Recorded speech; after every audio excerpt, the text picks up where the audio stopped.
அனைவருக்கும் வணக்கம். இந்த பதிவில் நம்ம எதை பற்றி பார்க்க போகிறோன்னு தெரிஞ்சுக்கிறதுக்கு முன்னாடி மறக்காமல் நம்ம சேனலை சப்ஸ்கிரைப் பண்ணிக்கோங்க. பக்கத்தில் இருக்கிற பெல் பட்டனையும் கிளிக் பண்ணிவிட்டு ஆளுங்கிற ஆப்ஷன் கொடுத்துட்டிங்கன்னா நான் போடுற வீடியோக்கள் எல்லாமே மிஸ் ஆகாமல் நோட்டிஃபிகேஷனில் வந்துடும்.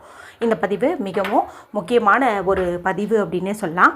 பதிவுக்குள்ளே போகிறதுக்கு முன்னாடி வருகின்ற ஏப்ரல் 14 நமக்கு தமிழ் வருட பிறப்பு பிறக்க இருக்குது இல்லையா? இதை முன்னிட்டு 2 சிறப்பான பதிவுகள் நம்ம சேனலில் போட்டிருக்கிறேன். முன்கூட்டியே அந்த பதிவு போட்டால் தான் நீங்கள் செய்கிறதுக்கு வசதியாக இருக்குங்கிறதுக்காக தான் நேற்றே கொடுத்துருந்தேன்.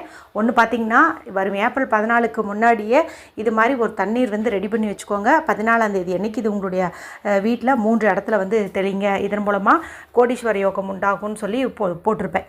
அடுத்து பார்த்திங்கன்னா, அன்று வாங்கி வைக்க வேண்டிய முக்கியமான பொருட்கள், அதுலேயும் ஒரு 2 பொருள் நீங்கள் வாங்கி வைப்பதன் மூலமாக வருடம் முழுக்க உங்களுக்கு பணவரவுக்கு எந்த ஒரு குறையும் ஏற்படாதுன்னு சொல்லியிருப்பேன். 2மே நீங்கள் பார்க்காம இருந்தீங்கன்னா எண்டு ஸ்க்ரீனில் லிங்க்கை கொடுக்குறேன், மறக்காமல் செக் பண்ணி பாருங்கள். இந்த பதிவு எதற்கானது அப்படின்னு பார்த்திங்கன்னா, இது பங்குனி மாதத்தில் வரக்கூடிய கடைசி ஞாயிறன்று செய்யக்கூடிய ஒரு பரிகாரம் அப்படின்னே சொல்லலாம். ஏன் பர்டிகுலராக பங்குனி ஞாயிறு அப்படின்னு பார்த்திங்கன்னா, பொதுவாகவே நம்மளுடைய கஷ்டம், கண் திருஷ்டி, ஏவல், பில்லி, சூனியம், இல்லை உடம்புல அடிக்கடி ஏதாவது ஒரு பிரச்சனை வந்துக்கிட்டே இருக்குது அப்படிங்கும்போது அதை பரிகாரம் செஞ்சு நீக்கக்கூடிய அற்புதமான நாள்னு பார்க்கும்போது ஞாயிற்றுக்கிழமை சொல்லலாம். பங்குனி ஞாயிறு ஏன் சிறப்பு அப்படின்னு பார்த்திங்கன்னா, இந்த பங்குனி மாதங்கிறது தான் தமிழ் மாதங்களில் கடைசியாக இருக்கக்கூடிய மாதம். இப்போ இந்த மாதம் முடிய போகுது. அடுத்து நமக்கு புத்தாண்டு பிறக்க இருக்குது. நாம் இந்த வருஷத்தில் எத்தனையோ விதமான கஷ்டங்களை அனுபவிச்சிருப்போம்.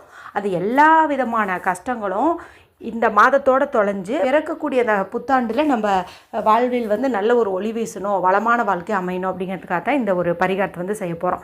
இதை நம்ம பங்குனி கடைசி ஞாயிறில் செய்கிறது அப்படிங்கிறது தான் சிறப்பான பலனை நமக்கு கொடுக்கும். இந்த ஒரு பரிகாரத்தை ஆண்கள் பெண்கள் யார் வேண்டுமானாலும் செய்யலாம். பீரியட்ஸ் டைம்லேயும் செய்யலாம், பிறப்பிறப்பு பற்றிட்டு இருந்தாலும் செய்யலாம், அசைவம் சாப்பிட்ருந்தீங்க அப்படின்னாலும் தாராளமாக செய்யலாம். எத்தனை மணிக்கு செய்யணும் அப்படின்னு பார்த்திங்கன்னா, மாலை ஒரு 6 மணிக்கு மேலே இரவு ஒரு 10 மணி வரைக்கும் கூட நீங்கள் டைம் எடுத்துக்கிட்டு இந்த பரிகாரத்தை தாராளமாக செய்யலாம். இதை குழந்தைங்கள்லேருந்து பெரியவங்க வரைக்கும் எல்லாருக்குமே நீங்கள் செய்யுங்க. ஏன்னா எல்லாரும் ஒரு விதமான கஷ்டங்களை அனுபவிச்சுட்டு இருந்திருப்பாங்க. உடல் ரீதியாகவும் சரி, மன ரீதியாகவும் சரி, எல்லா விதமான கஷ்டங்களும் A to Z எல்லா ப்ராப்ளமும் சால்வ் ஆகிறதுக்காக தான் இதை நம்ம செய்ய போகிறோம். சரி, இது எப்படி செய்யணும், இதுக்கு தேவையான பொருட்கள் என்ன அப்படின்னு பார்த்துடலாம். இதுக்கு நமக்கு தேவையானது அப்படின்னு பார்த்திங்கன்னா, ஒரே ஒரு பச்சை மிளகாய் தேவைப்படுது. நல்லா ஃப்ரெஷ்ஷாக இருக்கிற மாதிரி முடிஞ்ச அளவுக்கு பார்த்துக்கோங்க. வீட்டில் இருக்கிறதையும் எடுத்துக்கலாம், புதுசாக வாங்கணுன்ட்டு கிடையாது. ஒரே ஒரு பச்சை மிளகாய் எடுத்துக்கோங்க. இது பார்த்திங்கன்னா காரத்தன்மை மிகுந்தது. நாம் நம்மளுடைய கஷ்டங்கள் தீர்வதற்கான பரிகாரத்துக்கு காரமாக இருக்கக்கூடிய இதை பயன்படுத்தும் போது நமக்கு சீக்கிரமாகவே பலன் கிடைக்கும். அதனால் இந்த மிளகு, அதே போல் இந்த பச்சை மிளகாய் இதெல்லாம் பயன்படுத்துறது நமக்கு நல்ல பலனை கொடுக்கும். ஒன்றே ஒன்று நீங்கள் எடுத்துக்கோங்க. அடுத்தது எண்ணி 5 கிராம்பு எடுத்துக்கோங்க. இந்த கிராம்பும் பார்த்திங்கன்னா நல்ல காரசாரமான ஒரு பொருள் அப்படின்னே சொல்லலாம். பார்க்கறதுக்கு சின்ன அளவில் இருந்தாலும் காரத்துக்கு குறையவே இருக்காது. நல்லா அலற வைக்கும்.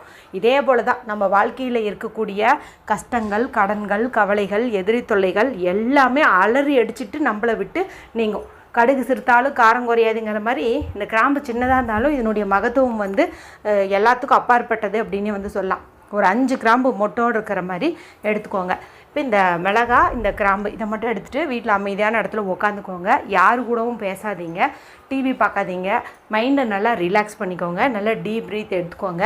அதன் பிறகு இந்த பச்சை மிளகாயில் ஒவ்வொரு கிராம்பாக நீங்கள் வரிசையாக குத்தி வைக்கணும். இப்போ நான் ஸ்க்ரீனில் காட்டுறேன் பாருங்கள், அந்த மாதிரி நீங்கள் குத்தி வைக்கணும். குத்தும் போதெல்லாம் நீங்கள் கடன் தீரணும், கஷ்டம் தீரணும், எதிரி தொலை நீங்கணுன்ட்டு என்னென்ன கஷ்டமெல்லாம் உங்களை விட்டு நீங்கணுமோ அதை நீங்கள் சொல்லிக்கிட்டே குத்தி வைக்கிறதுங்கிறது நல்லது. அந்த காம்பு நல்லா உள்ளே போயிடணும். அதாவது கிராம்போட காம்பு இந்த மிளகாய்க்குள்ளே போயிடணும். அந்த மொட்டு மேலே தெரியணும்.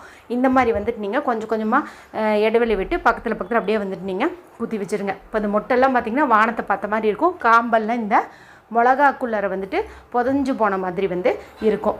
இப்போ உங்கள் குடும்ப உறுப்பினர்கள், உங்கள் குழந்தை, கணவர் எல்லாரையுமே கூப்பிட்டு ஹாலில் உட்கார வச்சுருங்க. ஈஸ்ட் ஃபேஸிங் பார்த்த மாதிரி உட்கார வச்சுக்கோங்க.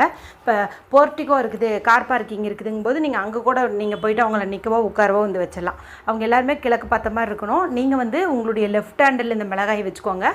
நீங்கள் மேற்கு பார்த்த மாதிரி நிற்கணும். இப்போ அவங்களுடைய தலையை இடதுபுறம் இருந்து வலதுபுறம் ஒரு 3 முறை, வலதுபுறம் இருந்து இடதுபுறம் ஒரு 3 முறை, மேலேருந்து கீழே 3 முறை இந்த மாதிரி சுற்றிக்கோங்க. அடுத்து எழுந்து போய் அவங்களையெல்லாம் கை காலில் உதறிக்க சொல்லுங்கள்.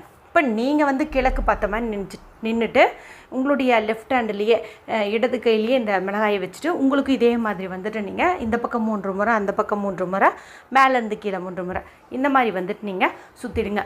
சுற்றிட்டு இப்போ நீங்கள் வந்து இது 2 விதமாக டிஸ்போஸ் பண்ணலாம். ஒன்று பார்த்திங்கன்னா ஏதாவது ஒரு தேங்காய் ஓடோ இல்லை வேறு ஏதாவது ஒன்று கொஞ்சம் ஹீட்டு தாங்கிற மாதிரி ஒரு பொருள் எடுத்துகிட்டு அதில் 2-3 கற்பூரத்தை பயன்படுத்தி இந்த மிளகாயும் கிராம்பையும் அதிலே போட்டு நீங்கள் எரிச்சிடலாம். பச்சை மிளகாயாக இருக்கிறதுனால அது வந்து எரியாது, இருந்தாலும் வாடி போகும். ஆனால் கிராம்பு வந்து எரிய ஆரம்பிக்கும். இந்த மாதிரி வந்துட்டு நீங்கள் இதை டிஸ்போஸ் பண்ணலாம். அது எரிஞ்சு முடிச்சதுக்கப்புறம் அதை அப்படியே நீங்கள் எங்கேயாவது தூக்கி போடலாம். அந்த மாதிரி ஏதாவது பண்ணிடலாம்.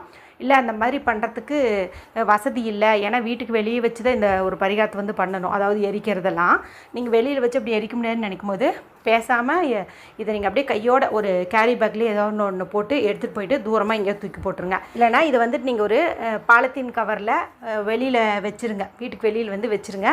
மறுநாள் உங்களுக்கு குப்பை வாங்குகிற வண்டியெல்லாம் வரும்போது அது மூலமாக நீங்கள் வந்துட்டு அப்புறப்படுத்திடுங்க. மறுபடியும் இது வந்து வீட்டுக்குள்ளார எடுத்துகிட்டு வரக்கூடாது, அது மட்டும் ஞாபகம் வச்சுக்கோங்க. நீங்கள் எரிக்கிற மாதிரி இருந்தாலும் வீட்டுக்கு வெளியில் வச்சு தான் எரிக்கணும். அதே போல் தூக்கி எறிகிற மாதிரி இருந்தாலும் ஒன்ஸ் நீங்கள் வீட்டை விட்டு இது வெளியில் எடுத்துகிட்டு போயிட்டீங்க அப்படிங்கும்போது நீங்கள் கையோடு கொண்டு போய் அப்படியே எங்கேயாவது தூக்கி போட்டுட்டு வந்துடலாம். ஏதோ டிச்சுக்குள்ளே கூட போடலாம், அப்படியே எங்கேயாவது கால்படாரத்தில் அப்படி தூக்கி போட்டுட்டு வந்துடலாம். அப்படி போட முடியலங்கும் போது ஏதாவது ஒரு கேரி பேக்கில் போட்டு வச்சுட்டு வெளியிலே வச்சுருங்க. மறுநாள் வந்துட்டு நீங்கள் இதை டிஸ்போஸ் பண்ணிடலாம். இந்த மாதிரி கூட வந்து பண்ணிக்கலாம். அதன் பிறகு நீங்கள் குளிக்கணுமான்னு கேட்டிங்கன்னா குளிக்கணுன்ட்டு அவசியம் இல்லை. முகம் கை கால் கழுவிக்கிட்டு தலையில் வந்துட்டு தண்ணீர் வந்து தெளிச்சுக்கோங்க. என்ன கேட்டிங்கன்னா நீங்கள் வந்துட்டு இப்படி ஒரு 6:30-7 மணிக்குள்ளார சுற்றிட்டு ஒரு பேப்பரில் மடித்தோ இல்லை கவரில் போட்டோ நீங்கள் அப்படியே ஒரு வாக்கிங் மாதிரி வெளியில் போயிட்டு அது அப்படியே எங்கேயாவது மரம் புதர் போன்ற இடம் இருக்கும் இல்லையா, அங்கே ஒரு ஓரமாக நீங்கள் இதை தூக்கி போட்டு வந்துடுங்க. நடு ரோட்லலாம் வந்துட்டு போட்டுட்ருக்க வேண்டாம்.